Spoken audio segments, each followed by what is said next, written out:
अभी आगे चलते हैं। विजय पुलिस ऑफिसर बन चुका है, उसके अंदर गुस्सा है, वो करप्ट सिस्टम और क्रिमिनल्स को बर्दाश्त नहीं करता और फिर उसकी टक्कर होती है शेर खान से। और दोस्तों, शेर खान को सिर्फ विलन समझना बहुत बड़ी गलती होगी। वो विजय का ओपोनेंट है, लेकिन धीरे धीरे उसका सबसे बड़ा दोस्त बन जाता है। दोनों के बीच जो रिस्पेक्ट डेवलप होती है वही जंजीर मूवी की जान है। और फिर आता है वो गाना, यारी है ईमान मेरा, प्राण साहब के करियर के सबसे यादगार मोमेंट्स में से एक। लेकिन जंजीर मूवी में सिर्फ यही गाना नहीं था, मूवी का एक और फेमस सॉन्ग था, बनके क्यों बिगाड़े रे। लता मंगेशकर जी की आवाज में ये गाना जंजीर का पार्ट था। इसमें म्यूजिक कल्याण जी आनंद जी का था और लिरिक्स गुलशन बावरा के थे। और यहाँ पर म्यूजिक को लेकर एक इंटरेस्टिंग कंपैरिजन भी किया जा सकता है ओल्ड इटालियन वेस्टर्न्स का म्यूजिक। तो इंस्ट्रूमेंटेशन, ड्रामेटिक पाउजेस और ऑर्केस्ट्रल फील में कुछ जगहों पर ऑडियंस को सिमिलर वेस्टर्न सिनेमा फ्लेवर जरूर फील होगा। लेकिन यहाँ भी बिना एग्जैक्ट कंपैरिजन प्रूफ के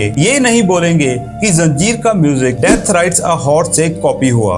अजीत साहब का तेजा, आज भी अगर कोई तेजा नाम लेता है तो जंजीर मूवी याद आ जाती है। तेजा का कैरेक्टर लाउड विलन नहीं था, उसका कॉन्फिडेंस, उसकी काम बॉडी लैंग्वेज और उसका अलग बोलने का स्टाइल उस कैरेक्टर को मेमोरेबल बनाता है। और विजय के लिए तेजा सिर्फ एक क्रिमिनल नहीं था, वो उसके पास्ट का कनेक्शन था, वही पास्ट जिसे विजय बचपन से ढूंढ रहा था। और फिर धीरे धीरे विजय को पता चलता है जिस आदमी को वो सालों से ढूंढ रहा था वो तो उसके सामने ही है।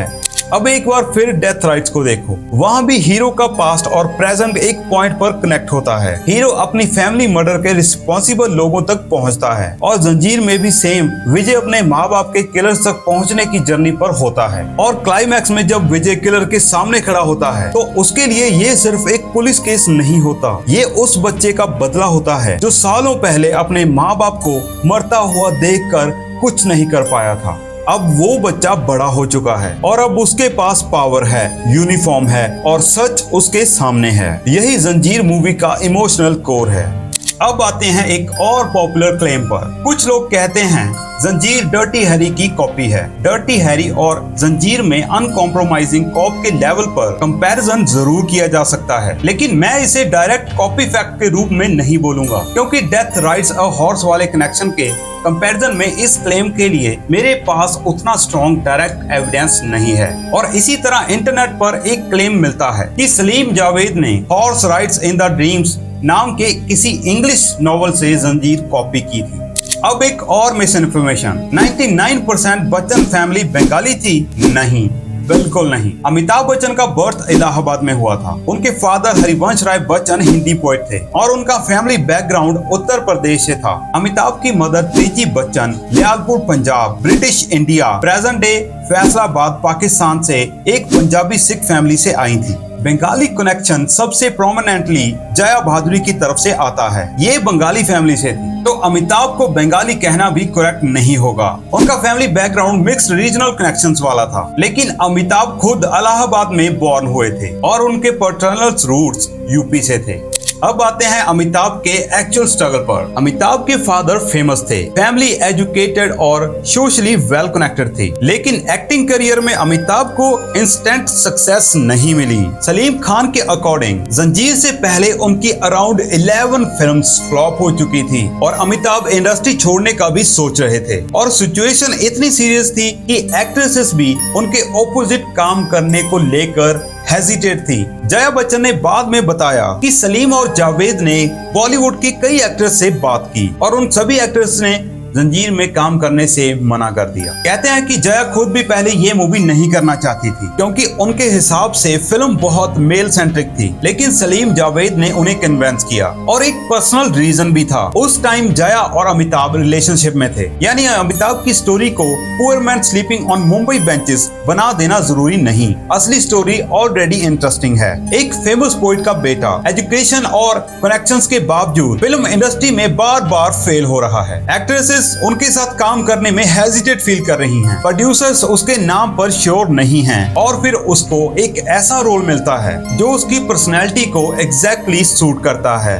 विजय, और फिर सब कुछ बदल जाता है। जंजीर मूवी रिलीज होती है। अमिताभ बच्चन सडनली वो एक्टर नहीं रहते जिनके नाम पर प्रोड्यूसर रिस्क लेने से डरते थे। अब ऑडियंस उनके अंदर कुछ और ही देख रही थी, गुस्सा, साइलेंस, इंटेंसिटी और एक ऐसा हीरो जो गाना गाने की बजाय क्रिमिनल से लड़ रहा था। जावेद अख्तर ने बाद में भी इसी चीज को एक्सप्लेन किया कि जंजीर मूवी का हीरो ट्रेडिशनल हिंदी हीरो जैसा नहीं था। वो ना तो रोमांस में टाइम वेस्ट करता है, ना हीरो के लिए स्पेशली सॉन्ग रखे गए थे, और इसी वजह से अमिताभ बच्चन का angry young man image create हुआ। लेकिन दोस्तों, यहाँ क्रेडिट सिर्फ अमिताभ को देना भी गलत होगा। सलीम जावेद ने कैरेक्टर लिखा, प्रकाश मेहरा ने फिल्म बनाई, प्राण ने इम्पोर्टेंट सपोर्ट दिया, जया ने माला को लाइफ दी, अजीत ने तेजा को अनफॉरगेटेबल बना दिया, और अमिताभ ने विजय को वो इंटेंसिटी दी जो ऑडियंस पहले नहीं देख रही थी। जंजीर के बाद अमिताभ और सलीम जावेद का कोलैबोरेशन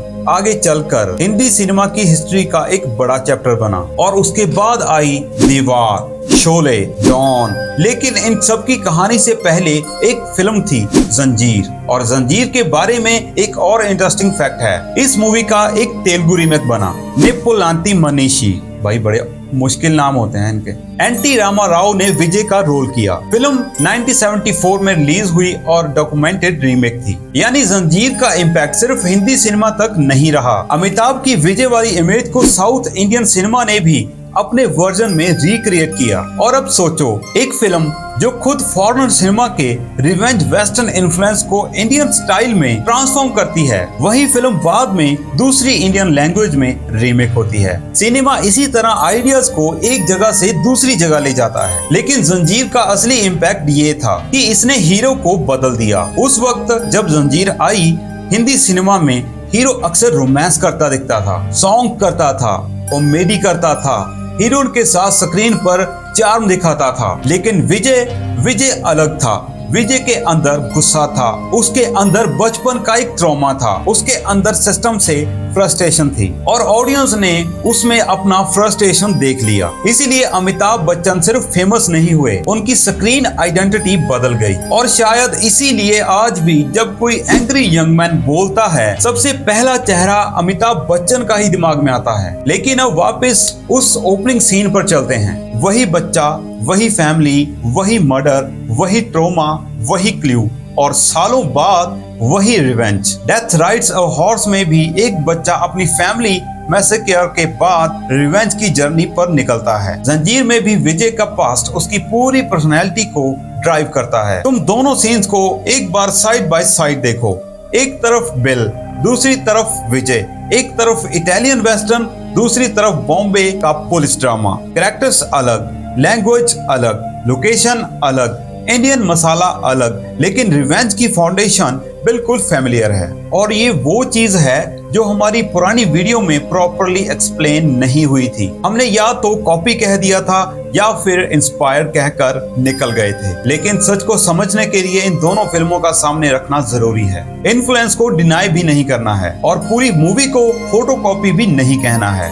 अब सोचो, अगर धर्मेंद्र जंजीर कर लेते, अगर देवानंद हाँ बोल देते, अगर दिलीप कुमार को विजय पसंद आ जाता, अगर प्रकाश मेहरा अमिताभ बच्चन को रिस्क लेने लायक नहीं समझते, अगर जया बच्चन हाँ ना करती, अगर प्राण अमिताभ के नाम पर सपोर्ट ना करते, तो क्या होता? शायद जंजीर फिर भी बनती, शायद हिट भी होती। लेकिन क्या अमिताभ बच्चन का करियर एग्जैक्टली वैसा होता? इसका जवाब हम कभी नहीं जान सकते। लेकिन एक बात सर्टन है, जंजीर ने अमिताभ बच्चन को वो प्लेटफॉर्म दिया जहां उनकी एक्चुअल स्ट्रेंथ फाइनली ऑडियंस के सामने आई। और इसी वजह से अमिताभ के स्ट्रगल की असली कहानी भी समझनी चाहिए। ना उन्हें फेक पॉवर्टी स्टोरी का हीरो बनना है, ना उनकी फैमिली बैकग्राउंड की वजह से उनकी सक्सेस को कंप्लीटली डिसमिस करना है। सच ये है, उनके पास प्रिविलेज था लेकिन सक्सेस गारंटेड नहीं थी। उनके पास कनेक्शन थे लेकिन फिल्म्स फ्लॉप हुई थी। उनके फादर फेमस थे लेकिन अमिताभ बच्चन खुद सुपरस्टार नहीं थे। और फिर आई एक स्क्रिप्ट जिसमें हीरो उनकी पर्सनैलिटी के लिए बना हुआ लग रहा था। और जब कैमरा ऑन हुआ तो विजय खन्ना स्क्रीन पर आ गया और विजय खन्ना के साथ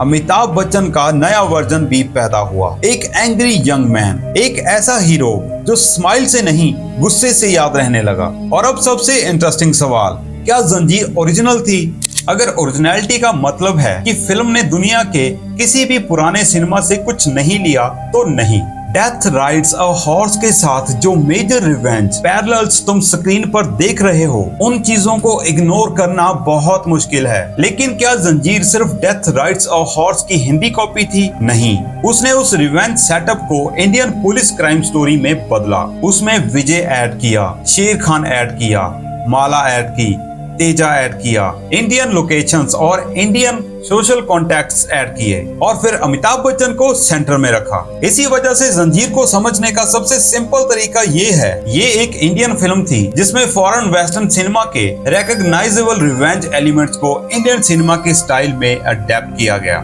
लेकिन दोस्तों, जंजीर का सबसे बड़ा सीक्रेट शायद ये भी नहीं है कि फिल्म किस फिल्म से इंस्पायर थी। सबसे बड़ा सीक्रेट ये है कि अगर उस वक्त कास्टिंग का एक भी डिसीजन अलग हो जाता तो शायद हिंदी सिनेमा की हिस्ट्री भी अलग होती। जिस एक्टर को इंडस्ट्री के लोग रिस्क समझ रहे थे, वही एक्टर कुछ साल बाद हिंदी सिनेमा का सबसे बड़ा नाम बन गया। जिस राइटर जोड़ी को जंजीर से पहले मेन स्ट्रीम सुपरस्टारडम नहीं मिला था, वही सलीम जावेद बाद में हिंदी सिनेमा की सबसे पावरफुल राइटिंग टीम में से एक बने। और जिस फिल्म को बनाने के लिए प्रोड्यूसर को एक्टर्स कन्विंस करने पड़े, वही फिल्म एक नए हीरो आर्केटाइप की बिगनिंग बन गई, एंग्री यंग मैन। और शायद इसीलिए जंजीर को सिर्फ एक फिल्म की तरह देखना गलत है। ये एक टर्निंग पॉइंट थी अमिताभ के करियर का, सलीम जावेद के करियर का, प्रकाश मेहरा के करियर का और हिंदी सिनेमा के हीरो का।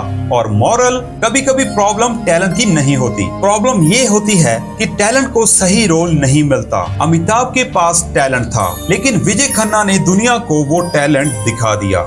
और उनकी कहानी से एक और बात समझ आती है, प्रिविलेज और स्ट्रगल एक दूसरे के ऑपोजिट वर्ड्स नहीं हैं। किसी के पास एडवांटेजेस हो सकते हैं और फिर भी उसे अपने फील्ड में फेलियर फेस करना पड़ सकता है, लेकिन किसी की स्ट्रगल को ड्रामेटिक बनाने के लिए उसके बारे में अनवेरिफाइड कहानियां बनाना भी जरूरी नहीं। अमिताभ की असली जर्नी ऑलरेडी इंटरेस्टिंग है और जंजीर की असली कहानी उससे भी ज्यादा इंटरेस्टिंग, क्योंकि एक तरफ है डेथ राइड्स अ हॉर्स, दूसरी तरफ जंजीर, एक इटालियन वेस्टर्न, दूसरी तरफ 1973 की हिंदी क्राइम फिल्म, एक तरफ ली वैन क्लिफ और जॉन फिलिप लॉ, दूसरी तरफ अमिताभ बच्चन और प्राण, और बीच में एक रिवेंज स्टोरी जिसने इंडियन सिनेमा का एक सुपरस्टार बना दिया। लेकिन दोस्तों, अब एक सवाल बाकी है, अगर जंजीर ने इतना कुछ डेथ राइड्स अ हॉर्स से लिया था, तो सलीम जावेद ने एग्जैक्टली और क्या क्या बदला? कौन से सीन सिर्फ इंस्पिरेशन थे, कौन से सीन ऑलमोस्ट डायरेक्ट पैरेलल्स लगते थे, और कौन से फेमस जंजीर सीन्स का